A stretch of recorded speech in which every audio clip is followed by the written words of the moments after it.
para que ustedes puedan ir analizando y puedan ir viendo, entendiendo qué es lo que se hace con la resina acrílica. Las resinas acrílicas básicamente se conocen por su utilización fundamental en prótesis removible y es a partir de los años 1900, exactamente 1939, 1940, que empieza a desarrollarse este tipo de material. Esto coincide con la Segunda Guerra Mundial y su finalización, dado que alemanes y japoneses se unieron para desarrollar este tipo de polímero. Este polímero que antes no era tan estético, se utilizaba la baquelita, que es otro material que ustedes han debido leer porque está en sus apuntes. Se usaba la baquelita para poder trabajar prótesis y reemplazar dientes, pero la baquelita tenía un problema. A pesar de ser un material que era plástico y deformable, ¿no es cierto? La baquelita no podía pigmentarse y era de un color medio gris, beige, un plomizo raro. Ustedes van a ver, aún quedan en las computadoras que venían estas claritas, parlantes y la tecnología de antes, era todo hecho en baquelita. Los alemanes y japoneses recibían después de la guerra muchísima gente con heridas maxilofaciales, con traumatismos, y por lo tanto a partir de ello introdujeron el acrílico que hoy por hoy ha ido desarrollándose mucho y como pueden ver ustedes en la fotografía puede caracterizarse de la forma más natural posible para que los pacientes cuando lleven una prótesis removible en acrílico no se les vea antinatural. Entonces, es por esto un material muy importante y que hoy en día en el mundo de los plásticos y de los polímeros que vivimos, porque hay muchos productos que se basan en la tecnología de los polímeros y por eso nosotros tenemos que entender básicamente qué son los polímeros, ¿no es cierto? Y los polímeros para nosotros van a ser compuestos químicos que tienen un peso molecular, en este caso un alto peso molecular, y que se forman en base a reacciones de polimerización. Es decir, que muchas unidades estructurales que se repiten, que se denominan monómeros, o sea, una sola molécula, una sola partícula, se une a través de enlaces y forma un compuesto químico de alto peso molecular que es el polímero. Es decir, entonces, repetitivamente, nosotros entenderíamos que los monómeros, que son de bajo peso molecular, dan lugar a un polímero cuando estos sufren una reacción química que se denomina polímero y que es de alto peso molecular. Entonces, así podríamos ir entendiendo que los monómeros obviamente tienen que tener varios tipos de monómeros y cuando hay varios monómeros, ¿sí? Si se repite el mismo monómero en la reacción química, eso se va a llamar homopolímero, mientras que si se repiten dos o más monómeros distintos, se obtendrá un copolímero. Esto quiere decir que tenemos la posibilidad de tener una gran variedad de productos, ¿no es cierto?, que hoy día los conoceríamos nosotros con el nombre genérico de lo que son los plásticos, ¿no es cierto? Entonces, los plásticos son en realidad sustancias naturales que se derivan de la química del carbono, ¿no es cierto?, del petróleo, son coloides orgánicos como tal, porque se mantienen en suspensión debido a la formación y conformación que tienen sus partículas. Por ello son polímeros de gran resistencia y de alto peso molecular, como habíamos mencionado, que tienen la cualidad de generar o de tener una alta absorción de energía al impacto, es decir, que son muy resistentes. Como había mencionado, estos materiales se utilizan en la industria, vivimos en un mundo de plásticos y hoy día podríamos encontrar que después de una revolución industrial que hemos tenido, estos se pueden encontrar básicamente en la aviación y en la industria del automóvil. Si ustedes han llegado a conocer los aviones cargueros, por ejemplo, de carne, eran aviones sumamente pesados porque eran metálicos.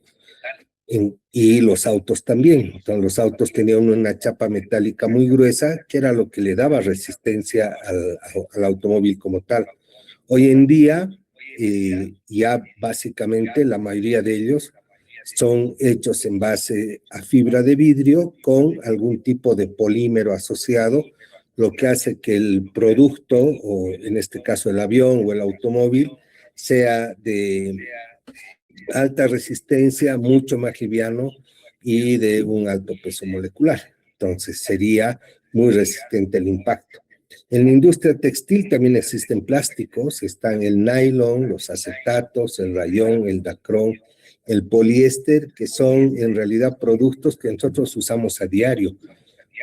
Todos nosotros debemos tener alguna prenda que tiene este tipo de plástico en su composición, y ni qué hablar de la industria electrónica, donde hoy en día los artefactos y los electrodomésticos son todos, obviamente, hechos en base a plásticos. La construcción también entra dentro de los aspectos de uso de los plásticos, y los van a poder encontrar hoy día en revestimientos de paredes, pisos, luminarias, pinturas que llevan plásticos en su composición.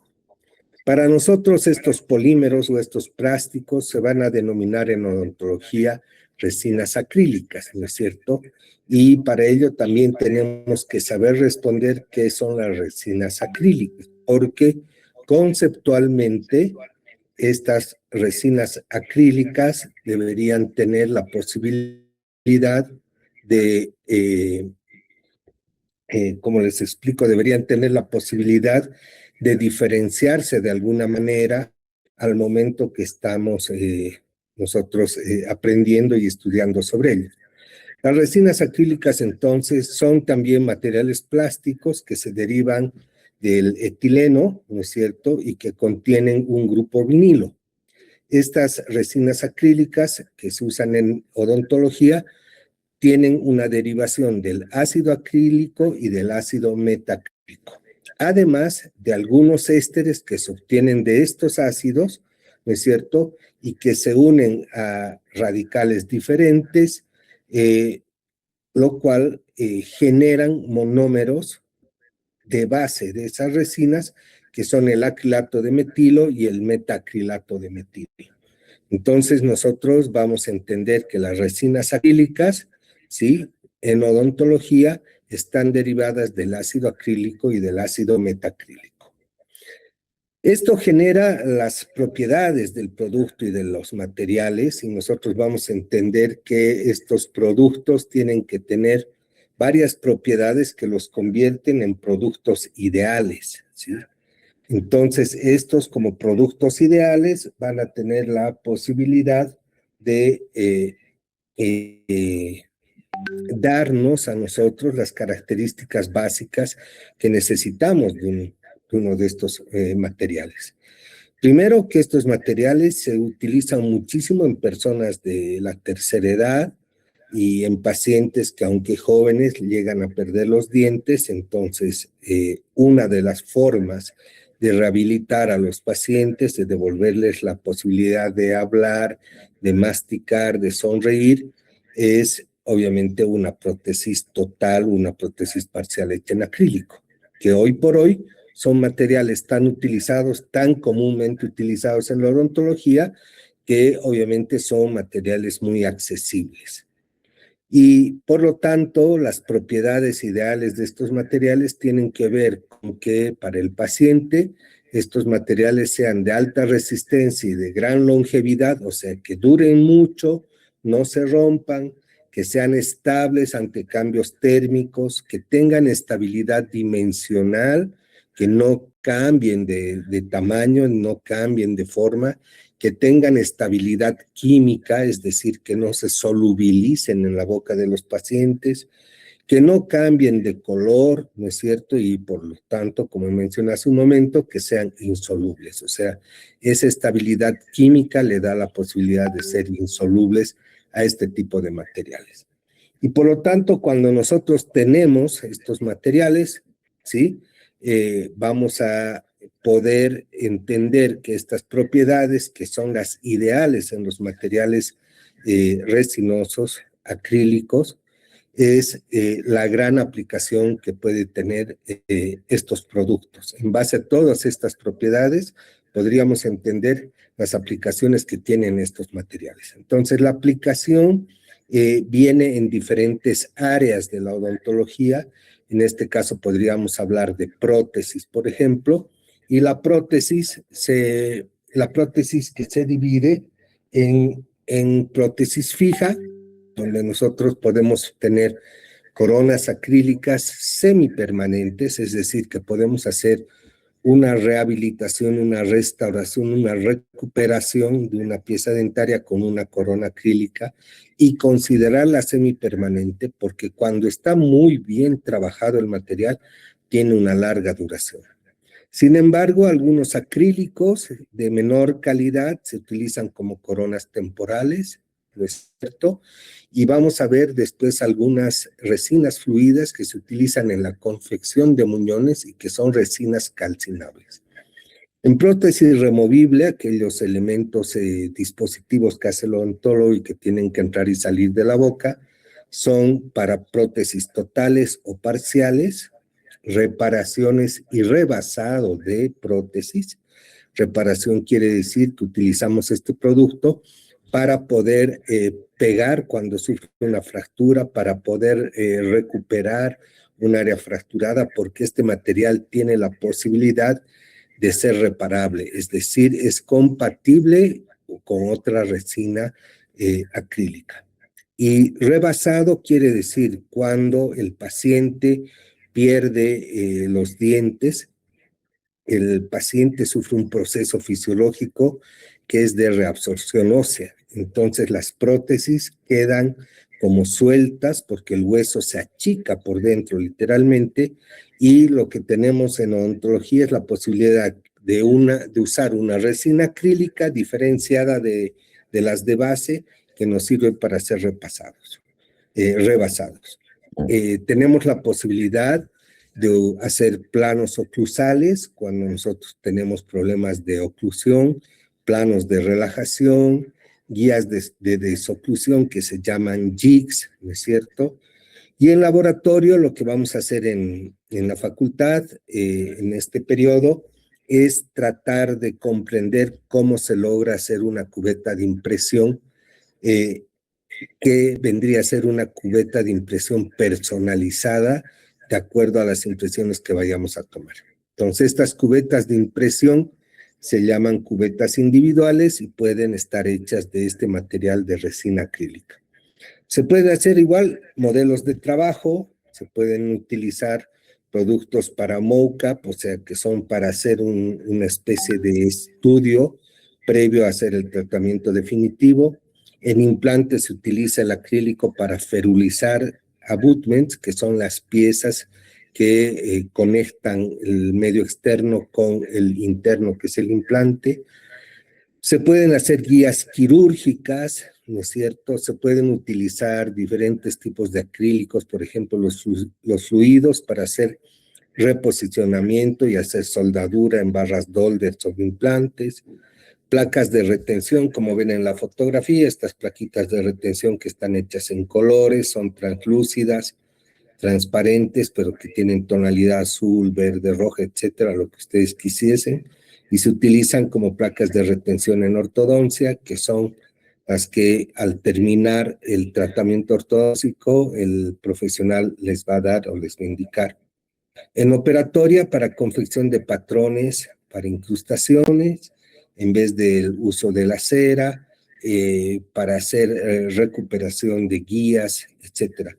Entonces, tenemos una gran cantidad de posibilidades de uso de los materiales acrílicos, de las resinas acrílicas, Y por eso es muy importante tener en cuenta el poder en aprender y comprender bien, especialmente en este momento donde ustedes están recibiendo una educación preclínica y donde están absolutamente familiarizados con modelos de acrílico, dientes de acrílico para entrenamiento, tipodontos para implantes, dientes a escala para endodoncia, para hacer carillas y hacer todo tipo de entrenamiento en materiales resinosos, acrílicos, antes de entrar a tocar paciente.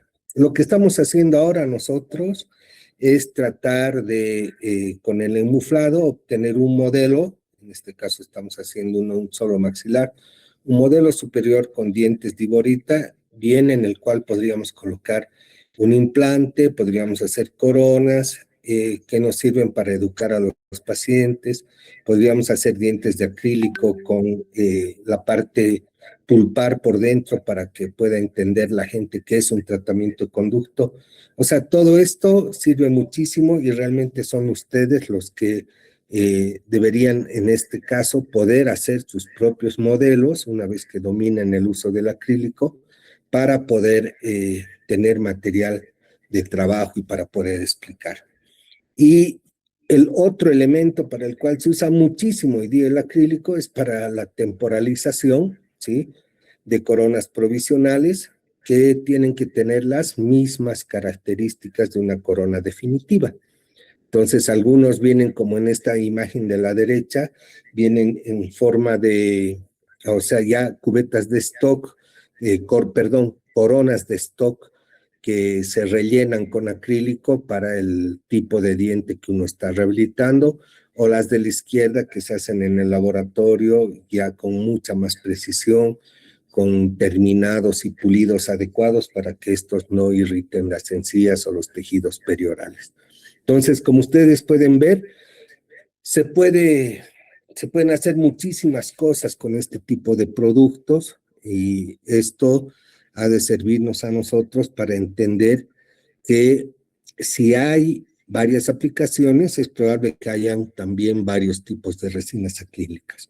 Por eso toca entender un poquito la clasificación que existe de acuerdo a los polímeros, ¿no es cierto? Cómo se clasifican los polímeros y qué importancia tiene esto para que nosotros podamos ir entendiendo qué es lo que vamos a hacer. Entonces, en la clasificación de polímeros, nosotros tenemos polímeros por el origen del polímero, puede ser origen natural o sintético, por la aparición cronológica de los polímeros, también pueden ser clasificados el celuloide, la baquelita, la acetilcelulosa, que ustedes ven se han ido utilizando en los años 1800 y el inicio de los 1900, por el comportamiento ante el calor, que pueden ser termoplásticas o termoestables, por la reacción de polimerización, que puede ser de autopolimerización cuando hay reacción química, de termopolimerización cuando se involucra el cambio de temperatura o se eleva la temperatura para que haya la reacción de polimerización, por fotopolimerización, ¿no es cierto?, donde tiene que existir un elemento que gatille la reacción química y en este caso es un elemento físico como la luz, o resinas duales que tienen autopolimerización y fotopolimerización a la vez y que están dentro de esta familia de polímeros que obviamente nosotros podemos entender que son extremadamente útiles en la odontología hoy en día. Las resinas, por ejemplo, por el origen, las resinas sintéticas, de acuerdo a la formación de cadenas, según el tipo de polimerización, pueden ser resinas de condensación, que es la formación de productos secundarios, y las resinas de adición, donde se producen cadenas por suma de moléculas. Ustedes ya entienden perfectamente este concepto porque lo hemos visto en materiales de impresión, ¿no es cierto?, en las siliconas, que también tienen un proceso de polimerización, apertura de enlaces, asociado al cambio de distancia o al acortamiento de las distancias intermoleculares, a la formación de productos secundarios en las resinas de condensación y en las resinas de adición, que se van adicionando cadenas o moléculas porque estas se van agrupando una encima de la otra. Entonces, tenemos varios de estos elementos y ahí entramos a las resinas sintéticas de policondensación. Las resinas sintéticas de policondensación que ustedes han ido viendo en sus textos corresponden a las resinas fenoplásticas, donde hay una unión del fenol con el formol, ¿no es cierto? Que se forma un fenol formaldehído, que es en realidad el nombre químico de la baquelita y ha sido patentado por el doctor Beckland, ¿sí? Entonces este recibe el nombre de baquelita. Las aminoplásticas, que hoy día también conocen muchísimo porque se utilizan como melaminas, ¿no es cierto?, usadas en aislantes, en discos fonográficos y ahora se usa melamina muchísimo en la construcción y en la preparación de estructuras mobiliarias. Las gliceroftálicas, que son resinas sintéticas que se encuentran en barnices y que básicamente forman parte del esmalte que se coloca a los automóviles en el momento del pintado y que gracias al aumento de temperatura estos barnices logran unirse a las pinturas acrílicas formando capas altamente resistentes. Es por esa razón que los automóviles se pintan en hornos, ¿no es cierto?, con calor, porque es una resina sintética la que va a pintar un auto y que va a llevar un barniz. El otro producto que ustedes tienen que haber leído ya son las superpoliamidas o el nylon, que también hoy día cobra importancia porque si ustedes han escuchado, existen prótesis flexibles hoy en día que se ofrecen en los consultorios que están hechas de nylon. Y para que ustedes se ubiquen un poquito mejor, los tubos de suero que ustedes ven es exactamente el material con el cual se hacen estas prótesis flexibles, ¿no es cierto?, que tienen algún grado de translucidez y que pueden tener cierto tipo de resistencia, color y forma por el grosor que estos pueden tener. Entonces, estas resinas son útiles en prótesis removible porque si ustedes se fijan ya no llevan ganchos, ¿no es cierto? Ustedes pueden ver aquí que el gancho lo suple la misma resina. Acá vean ustedes ganchos donde se retienen, ¿no es cierto?, en la boca de los pacientes. Entonces, estas superpoliamidas, que son nylon, en realidad se utilizan para este tipo de prótesis. Algunas otras resinas que también son sintéticas, que tienen un comportamiento térmico que permite clasificarles, son las resinas termoplásticas y las resinas termoestables. Las resinas termoplásticas tienen en su composición polvo o perlas, pequeñas perlitas, ¿no es cierto? Y estas se plastifican o se ablandan por calor y se moldean bajo presión. Entonces, ustedes van a hacer trabajo en la mufla con un moldeado bajo presión, con las prensas que tenemos que utilizar, y esas resinas termoplásticas tienen composición de polvo o perlitas. Las resinas termoestables requieren de agentes químicos para polimerizar, es decir, que tienen que tener algún elemento químico que actúa como un iniciador o un activador de la reacción química para que este producto, una vez que esté mezclado, cambie de estado y se convierta de un elemento prácticamente líquido a pastoso y a sólido después. Entonces vamos a ver en un momentito más los estados por los cuales tiene que pasar el acrílico cuando estos se procesan para un determinado fin.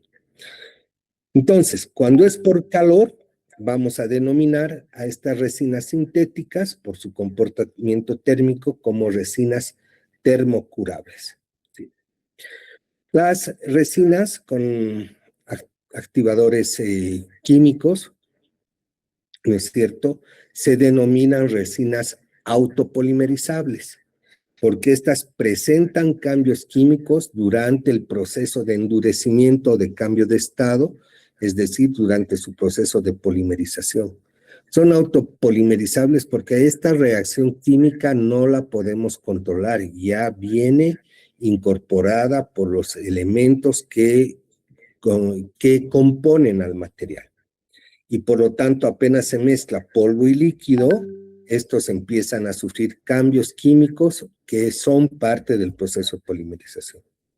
Y como ustedes entienden o han podido comprender, ¿dónde tenemos moléculas que cambian su distancia, que se mueven, que cambian de posición en la estructura molecular? Esos cambios, esa distancia que recorren las moléculas, generan calor y eso se llama reacción exotérmica, ¿sí?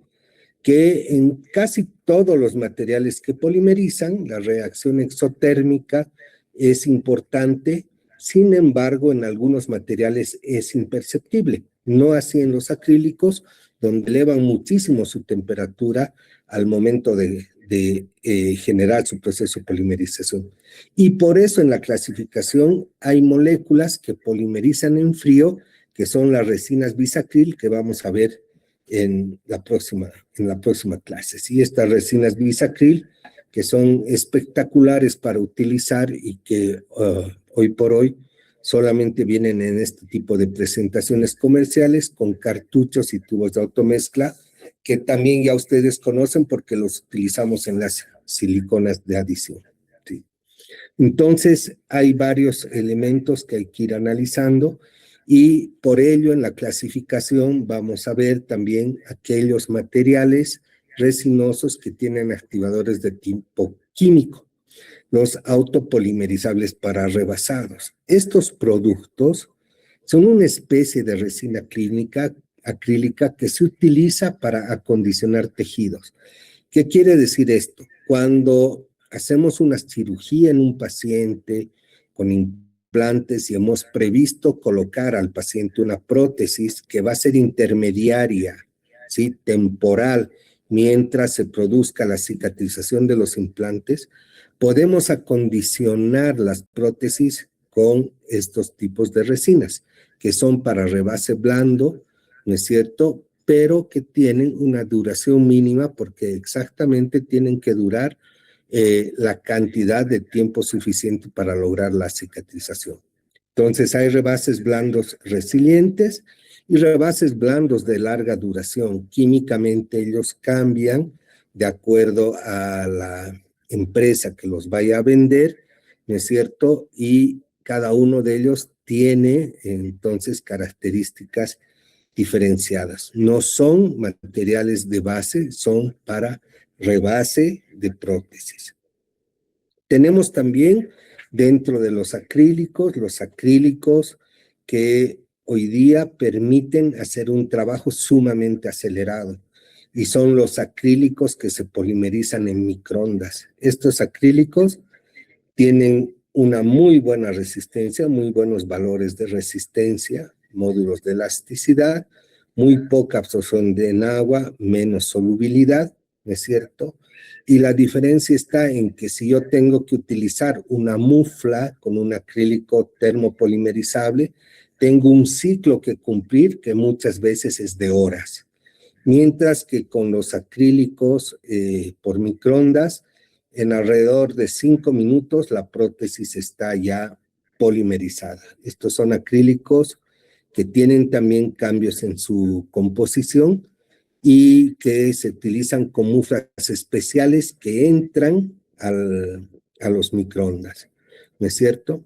Entonces, a partir de esto, algo que nosotros hemos ido repitiendo permanente es el tema de la polimerización.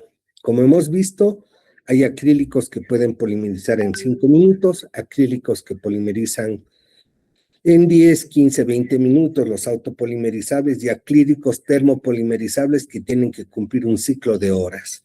Entonces, por eso es importante que entendamos exactamente qué es la polimerización, ¿sí? Entonces, la polimerización es un elemento que también ya lo hemos visto antes, que vamos a recordar ahora, ¿no es cierto? Y que nosotros debemos determinar y saber y comprender, poder responder si la polimerización ¿es un proceso o es un fenómeno? ¿Sí? Entonces, hemos dicho que los polímeros, ¿sí? La agrupación de varios monómeros, se forman mediante una reacción, ¿no es cierto? Esta reacción es un proceso químico que permite que estos monómeros se agrupen, ¿no es cierto? Lo que genera el polímero. Y este polímero puede ser por una polimerización, ¿sí? Lineal, ¿no es cierto?, que forma moléculas o macromoléculas gigantes de orden tridimensional. Entonces, los polímeros pueden ser materiales que van a endurecer por adición y por condensación. Y nosotros entendemos ello por polimerización, de crecimiento en cadena y en etapas. O sea que nosotros estamos hablando de que este fenómeno sufre un proceso de cambio. Y ese proceso de cambio entonces el que determina para nosotros qué es lo que debemos entender de la polimerización. Por ejemplo, un sistema de polimerización de curado en frío tiene que contener un activador químico que sea líquido, ¿sí? Todos los materiales que tienen un activador líquido son sistemas de curado en frío, ¿sí? Químicos. Nosotros tendríamos que entender, ¿no es cierto?, que en la composición de las resinas acrílicas, cuando nosotros mezclamos polvo y líquido, ¿sí?, nosotros vamos a tener un peróxido de benzoilo y una amina terciaria en los sistemas de autopolimerizado, que son los que generan radicales libres y que básicamente cuando en la reacción química, ¿sí?, que tienen activadores y tienen inhibidores, cuando se termina el inhibidor, ¿no es cierto?, el acrílico entra a una etapa de masa, que es donde se producen la mayor cantidad de fenómenos de cambio químico que tienen como resultado el cambio de estado en las resinas acrílicas.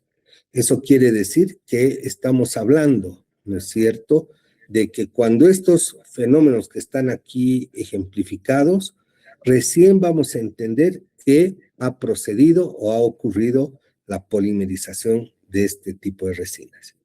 Entonces, por eso hablábamos de que hay una polimerización, ¿no es cierto?, por adición y una polimerización por condensación, ¿sí? Entonces, ustedes ya pueden entender que en la polimerización por adición no hay pérdida de átomos, ¿no es cierto?, al momento que se empieza a formar el polímero, y la composición química resulta en una cadena que es igual a la suma de las composiciones químicas de todos los monómeros que lo van conformando.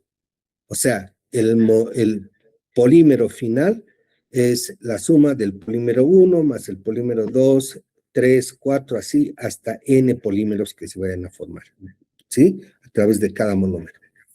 En cambio, la polimerización por condensación es una reacción en la que la molécula de monómero pierde átomos cuando forma o pasa a formarte el polímero. Generalmente una molécula pequeña de agua o de ácido clorhídrico, que es la que se desprende. Por eso la de condensación tiene liberación de subproductos. Entonces, cuando nosotros entendemos estas dos situaciones que se producen, entonces nosotros podemos entender qué es lo que ha ocurrido, por ejemplo, en la polimerización por condensación, ¿sí?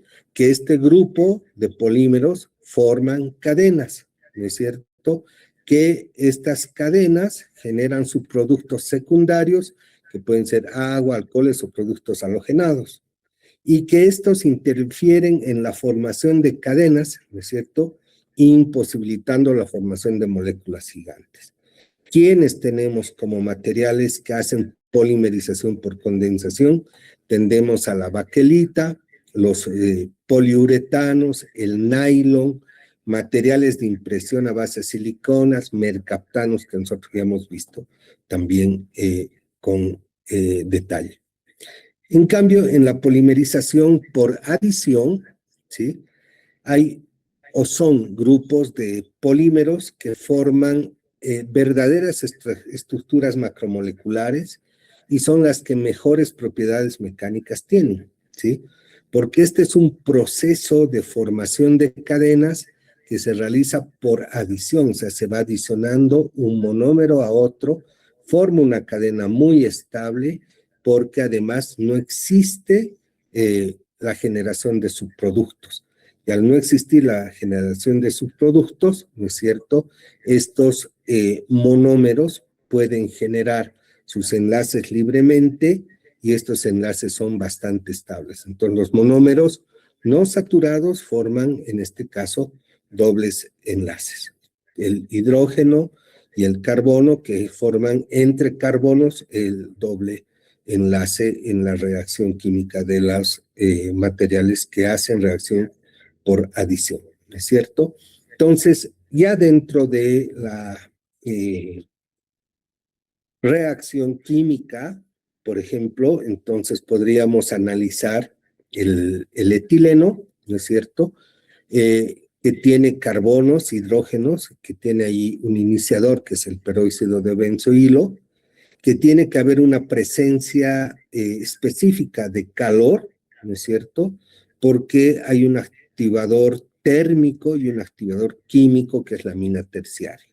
Estos forman radicales benzoicos, fenílicos, y cada uno una valencia. Entonces ahí va a formar el etileno y de ahí vamos a tener lo que son para nosotros los productos resultantes como el polietileno. O sea, que tenemos una resina diferente con usos diferentes por el hecho de ser el polietileno. Sí. Entramos entonces así a entender y comprender lo que son las etapas de la polimerización y vamos a entender que existen, en este caso, 5 etapas. Tenemos la primera etapa de la polimerización, que es la iniciación, ¿sí? Que es una etapa de inducción o de activación del iniciador. Aquí existe energía química, física o radiación lumínica, ¿sí? Que estimulan a la apertura de dobles o triples enlaces en cada molécula. Entonces, la iniciación tiene relación con las etapas también de la polimerización, con las fases que vamos a tener en la polimerización. Entonces, recuerden que lo primero que uno analiza acá en estas etapas de la polimerización es que la primera etapa es de iniciación. La segunda etapa es de propagación, donde ahí se empiezan a conformar las cadenas, empiezan a unirse un monómero con otro y va formando cadenas. Luego viene la etapa de terminación, donde la propagación, o sea, la formación de cadenas continúa hasta lograr que la mayor cantidad de monómeros queden conectados y casi no se encuentren radicales libres. Entonces, traduciendo esto, la mejor polimerización es cuando existe la menor cantidad de radicales libres sueltos, de monómeros sueltos. Por lo tanto, ¿qué es lo que garantiza que haya una buena polimerización? Garantiza el correcto uso de la temperatura, la correcta cantidad de elementos químicos, por ejemplo, en las resinas de autopolimerización, ¿sí? Que son las que garantizan en realidad que todos los monómeros reaccionen, ¿sí?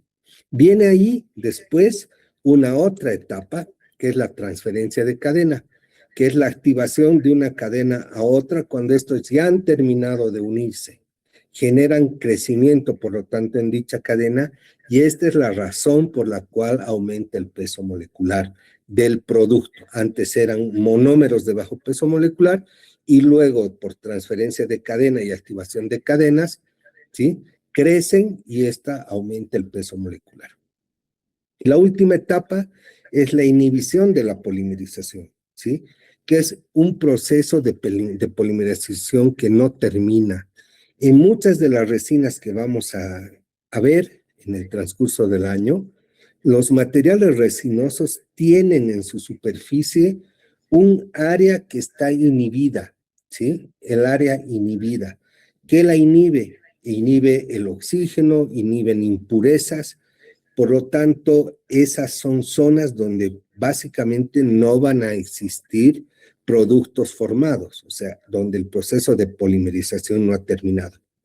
Entonces, ahí hay monómero libre, remanente, y obviamente esto tiene también consecuencias, porque si tengo un producto que ha sufrido demasiadas alteraciones y no va a polimerizar, entonces el material se convierte en un elemento tóxico.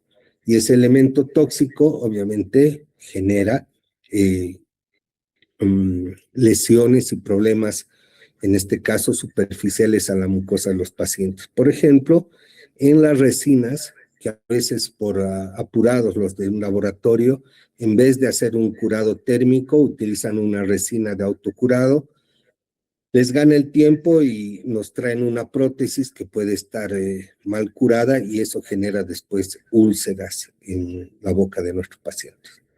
Entonces, es por eso muy importante entender bien la química de las resinas sintéticas y esto simplemente se puede ejemplificar fácilmente para que nosotros podamos ir repitiendo lo que hemos ido viendo. Poli, que quiere decir muchos, mero viene del sufijo miembro o uno solo, ¿no es cierto? Donde nosotros vamos a tener ahí, en este caso, la unión de un polímero, ¿no es cierto?, que puede tener una determinada composición. Por eso este monómero, ¿sí?, que es una molécula compuesta de muchas unidades estructurales que se convierte en un polímero, ha de tener después diferentes valores. Esos valores que pueden ser, ¿sí?, un peso molecular que va de 5.000 a 50.000, tiene un mayor valor, un mayor peso molecular y por lo tanto es un mejor polímero. Porque quiere decir que el grado de polimerización, ¿sí?, de todas esas unidades estructurales, básicamente casi todas pueden haber quedado conectadas. Entonces, todos los monómeros salen, ¿no es cierto?, con un enlace, se van uniendo y esta unión permite que los monómeros se conviertan en polímeros. Esa es la química de una resina sintética. Entonces, todos estos monómeros, ¿no es cierto?, que van a ocupar un determinado espacio, ¿sí? Por ejemplo, tenemos ahí una gran cantidad de monómeros en un espacio muy amplio. Seguramente cuando haya la posibilidad de que exista un elemento que gatille una reacción química, un elemento químico, un elemento físico como puede ser la luz, ¿no es cierto? Entonces, estos productos se van a agrupar y se van a aglutinar, mostrándonos un elemento mucho más condensado, ¿no es cierto?, donde nosotros vamos a tener gran espacio alrededor de todos estos polímeros, y eso significa que ha habido un fenómeno que ustedes también ya lo conocen, que se llama contracción de polimerización. Es decir, que todo el espacio que ocupaban estos monómeros se han ido a centralizar hacia el centro por la reacción química, y este cambio de distancia intermolecular es el que permite identificar que ha habido una superficie diferenciada que en los acrílicos se entiende que es la reacción de polimerización y la contracción de polimerización. Entonces, en un elemento, en una masa determinada de material, casi siempre los acrílicos van a tener la posibilidad de contraerse. Ahí, o ese es el fenómeno que explica por qué utilizamos diferentes técnicas de utilización de los acrílicos. En este caso, por qué usamos una mufla o por qué podemos hacer uso de un acrílico autopolimerizable, donde la contracción de polimerización es lo que nosotros tenemos que aprender a controlar. Y una vez que aprendemos a controlar esa contracción de polimerización, entonces nosotros vamos a entender que esta reacción de polimerización es un fenómeno porque tiene esa contracción de polimerización. Entonces, si decíamos que era un proceso, el proceso es todo lo que ocurre y el fenómeno es la contracción de polimerización. Entonces, eso se entiende como el efecto reológico del material, donde en algunos casos, y también para recordar, ¿sí?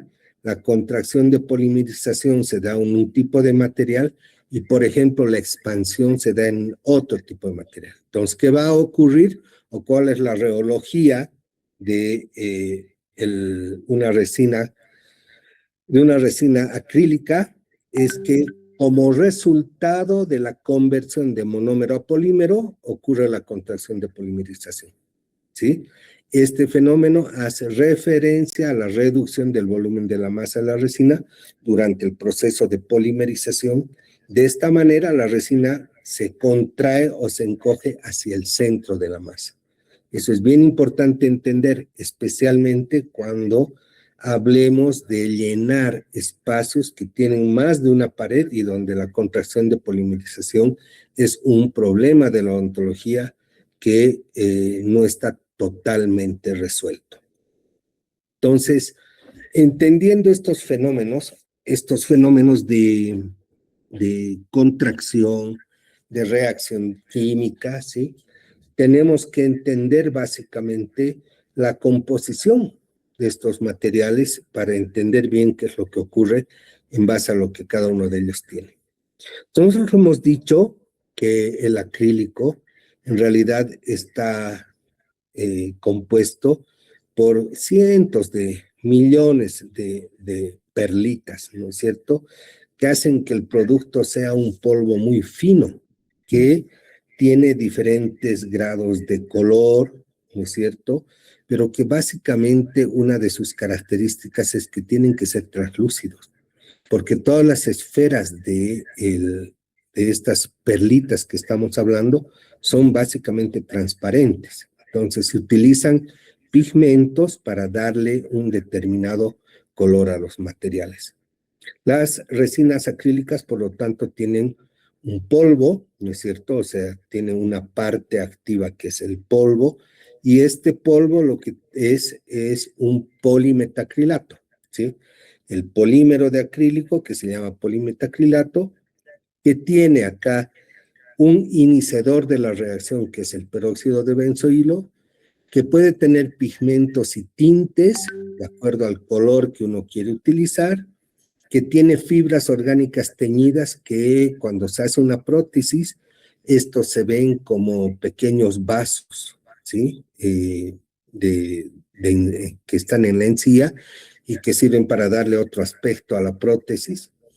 Y tiene dióxido de titanio, que es el que regula la translucidez del producto. Pero tenemos también el líquido, ¿no es cierto? Y el líquido es un monómero, ¿sí? El polvo es el polímero, el líquido es el monómero, que es el metilmetacrilato, y este tiene, ¿sí?, un inhibidor de la reacción, ¿no es cierto?, que es la hidroquinona. Cuando hablamos de inhibidor de la reacción, hablamos de que la hidroquinona es la que no permite que haya un proceso de autopolimerización o que lo lentifica, lo vuelve más lento. Tiene un acelerador de la reacción y un agente para ese cruce de cadenas en el momento que estos materiales se están tomando. El polvo es simplemente helio, polvo. Uno puede colocar el polvo en la mano o de verlo simplemente se da cuenta el tipo de material con el que va a trabajar. En cambio, el líquido, que es el líquido, ¿no es cierto?, tiene características específicas. Es líquido, el monómero, ¿no es cierto? Este siempre es transparente y tiene olor y sabor característicos. Importante entender que es sumamente volátil, ¿no es cierto? Y al ser volátil, al ser transparente, ¿sí?, este monómero puede polimerizarse solo. Es por eso que se debe conservar en frascos de color ámbar, ojalá de vidrio. Por razones, me imagino que de costo, el polímero lo ofrecen en frasquitos de nylon, ¿no es cierto?, de plástico grueso, lo ofrecen en esos frascos que son translúcidos, que si están expuestos mucho tiempo a la luz, estos ya empiezan a polimerizarse, lo que cambiaría los tiempos de trabajo. Tiene una temperatura de fusión de 48 grados centígrados y una temperatura de ebullición de 100.8 grados centígrados. Todo esto está descrito en la bibliografía junto a las características de su densidad, que es de 0.945 gramos sobre mol a 20 grados centígrados. ¿Qué es importante de este monómero? Es tan fuerte, es tan característico, que muchas veces lo utilizamos, por ejemplo, para limpiar el cemento provisorio que colocamos en las coronas. Por lo tanto, tiene características de ser un solvente orgánico muy fuerte y además inflamable. O sea, disuelve muchos productos. Se utiliza para limpiar inclusive algunas superficies que pueden estar dañadas y que con este monómero líquido uno puede quitar algunas manchas. Ese es el líquido, ¿no es cierto? Y por supuesto hay que entender que este líquido o los monómeros, que son moléculas orgánicas, ¿no es cierto?, tienen una conformación específica y están conformados por átomos de carbono, de hidrógeno y de oxígeno, ¿sí?, que entre ellos establecen uniones o enlaces covalentes. Esto es bien importante entender porque ustedes ya saben el tipo de reacción química que lleva adelante un enlace covalente. Entonces, para eso nosotros tenemos que comprender la forma de cómo estas moléculas se llegan a unir entre sí, ¿no es cierto?, para poder entender la forma como se van a construir estos polímeros.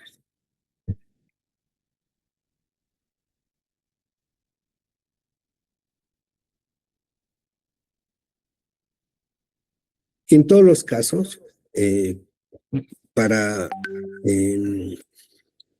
como diría, en todos los casos, para cuando existe más de un monómero en la reacción química, el principio de formación de polímeros igual es en base al desdoblamiento de enlaces, ¿sí?, que no están saturados y que van a llegar a formar los monómeros. Casi siempre son dobles enlaces de carbono, que son los que van a formar los polímeros ya en una reacción lineal. El polvo se obtiene de la reacción de polimerización del éster de metacrilato de metilo, ¿sí?, que es un monómero, es decir, que este monómero se va a convertir en un sólido, va a polimerizar el monómero, ¿no es cierto?, y se va a convertir en un material plástico transparente como el vidrio, ¿sí? El polvo entonces es el resultado de la reacción de polimerización del éster de metacrilato de metilo, del monómero. Este se va a convertir en un bloque plástico transparente como el vidrio, que después se va a triturar en molinos especiales. Y esta trituración en molinos especiales permite obtener un polvo esferular que se denominan perlas de diferentes tamaños. Entonces se empieza a tamizar, ¿no es cierto?, el polvo y se obtienen diferentes tipos de polímero. Entonces, los polímeros que tienen el tamaño de las perlitas, las esférulas más pequeñas, se supone que son materiales más reactivos, o sea, la reacción química es acelerada por el tamaño de esférula que tiene. Lo que quiere decir que como nosotros entendemos que el polvo y el líquido se tienen que mezclar, ¿sí?, el líquido, al ser un solvente orgánico, disolvería más rápidamente estas perlitas, las más pequeñas, y haría una reacción química acelerada. No se olviden que es en el polvo que nosotros podemos añadir pigmentos o colorantes que van a funcionar como si fuera un color propio o interno del producto. Mientras que si nosotros teñimos el monómero, ¿sí? Se tiene que teñir con cualquier pigmento de base acrílica para que sea compatible, y por supuesto eso ha de permitir tener un acrílico de diferente color. Por ejemplo, seguramente si yo tengo un acrílico rosado y el monómero es amarillo, voy a obtener como resultado un acrílico naranja. Mientras que si trabajo con acrílicos transparentes y yo pigmento el monómero con violeta, azul, rojo, verde, amarillo, voy a obtener los colores del pigmento que yo haya echado en el líquido. Por demás está decir que como este es un producto muy sensible a la humedad, este se debe envasar en frascos herméticos o en bolsas de aluminio que se puedan sellar perfectamente para evitar que la humedad o cambios medioambientales puedan afectar directamente al producto. Entonces, el acrílico o la resina acrílica tiene propiedades en relación al polvo, ¿no es cierto? Y estas propiedades son varias. Primero, mencionar, por ejemplo, la dureza NUP promedio, que es de 18 a 20 megapascales, que tiene una resistencia tensional de 59 megapascales, una densidad de 1.19, un módulo elástico de 2.400 megapascales, que el polvo tiene estabilidad o posee estabilidad de color, ¿no es cierto? Tiene una temperatura de ablandamiento de 125 grados centígrados, que mezclado es moldeable y que las esferas que lo conforman pueden ir de 50 a 100 micras. Quiere decir que mientras más pequeñitas sean las esferas, la reactividad del polvo es diferente. Y así podemos ir entendiendo las propiedades ya de los sistemas de resina acrílica como propiedades físicas, ¿no es cierto?, que nos permiten entender, por ejemplo, la similitud que tienen que tener estos materiales con las estructuras orales blandas, o sea, el color similar a las estructuras blandas de la boca. Un transparente, un rosa transparente que se pueda mimetizar muy bien en la boca. Tiene que tener una temperatura de transición al cristal que impida su ablandamiento o distorsión, ¿sí? Entonces tiene que tener una muy alta temperatura antes de poderse derretir o ablandarse y distorsionarse. Por eso son muy estables físicamente, porque esa temperatura de transición es sumamente elevada. Entonces el acrílico muy difícilmente se puede distorsionar. Básicamente con calor se logra quemar y se deshace el material. Tiene que tener por ello, o por esa razón, tiene una muy buena estabilidad dimensional, tiene un bajo peso específico en la cantidad de material por volumen, o sea, es un material liviano. La conductividad térmica es, yo no diría buena, sino regular en relación a que podamos entender que la temperatura difícilmente corre a través del acrílico. Son sustancias radiopacas, es decir, que podríamos identificarlas en una radiografía. Dentro de las propiedades mecánicas, tienen que ser rígidos, con alto módulo de elasticidad, compatible con las tensiones que provoca la superficie, o sea, las formas, y resistente a las fuerzas que ocurren en la boca, ¿no es cierto? Resistente a la flexión para evitar que este material se fracture. Debe tener un elevado límite de fatiga, ¿sí?, para evitar que se raje y que se generen grietas en el material cuando éste esté en funcionamiento. Tiene que ser resistente a impactos, a golpes, es decir, estas las prótesis a veces a la gente se le caen y tiene que ser resistente a ese impacto, a ese golpe y no fracturarse. Sin embargo, si cae mal una prótesis, se va a fracturar, pero lo importante entender que es reparable, ¿sí? Tiene que ser resistente a la abrasión, a la dureza, al cepillado, ¿no es cierto? Resistente a la abrasión significa que tiene que tener una superficie lo suficientemente dura como para que no se raye con el cepillo. Por supuesto, hay que entender que los cepillos dentales tienen que ser de buena calidad para evitar que estos productos se rayen. Con el tiempo, además, no necesariamente con lo inmediatamente con lo que uno limpia la prótesis se va a rayar. Pero sí con el tiempo todos los materiales tienen un límite, ¿no es cierto? Un límite de resistencia, límite de dureza, etcétera, superficial que hace que el producto pueda sufrir cambios. Después tenemos propiedades químicas, ¿no es cierto? Y estas propiedades químicas significa que el material debe permanecer inerte cuando ya ha polimerizado. Es decir, no tiene que generar cambios químicos